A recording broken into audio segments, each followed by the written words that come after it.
जय जय रामकृष्ण हरी. 365 दिवसांच्या प्रवचन मालिकेतील आजचा दिवस 166. मी फक्त नामातच आहे.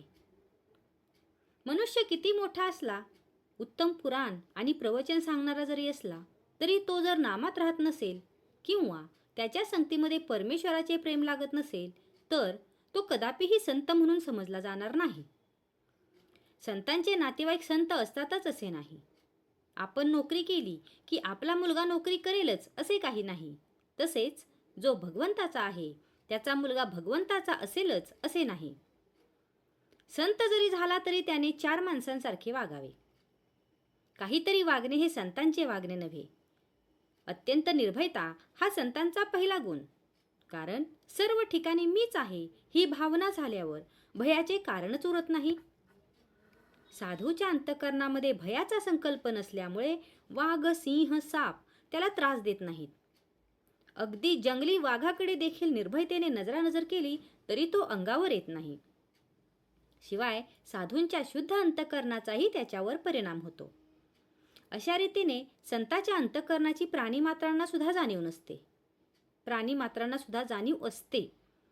अशा संतांचा सहवास मिळणे ही फार भाग्याची गोष्ट आहे.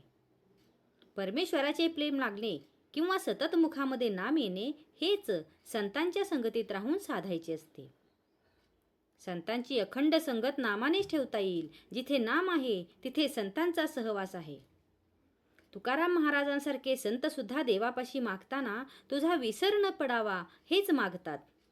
तसेच रामदास स्वामी देवाला म्हणतात, तुझा योग म्हणजे तुझा सहवास मला नित्य घडू दे. योग असणे म्हणजे दुसरे काही नसून मन जेव्हा अनुसंधानापासून अलिप्त होऊन इतर विचारांमध्ये भटकते तेव्हा त्याला आवरून परत अनुसंधानामध्ये लावणे हीच योग शक्ती. हुकूम कितीही कडक का असेना, परंतु त्याच्या नावाखाली त्याच्या खाली जर सही नसेल तर त्या हुकुमाला महत्त्व नाही. साहेबाच्या सहीच्या कागदाला महत्त्व आहे. नाम हे सर्व साधनांमध्ये सहीसारखे आहे. एका मुलाला अत्यंत राग येत असे. रागाच्या भरात तो आपले डोके आपटून घेई. त्याला सांगितले, रोज स्नान झाल्यावर आपल्या पोटावर गंधाने राम नाम लिहून ठेव आणि ज्या ज्यावेळी राग येईल त्या त्यावेळी त्या नामाकडे बघ.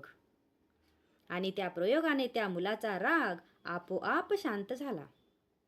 खरोखर नामामध्ये किती प्रचंड शक्ती आहे, अनुभव घेऊनच पहा. आजपर्यंत सर्वांना नामच सांगत आले.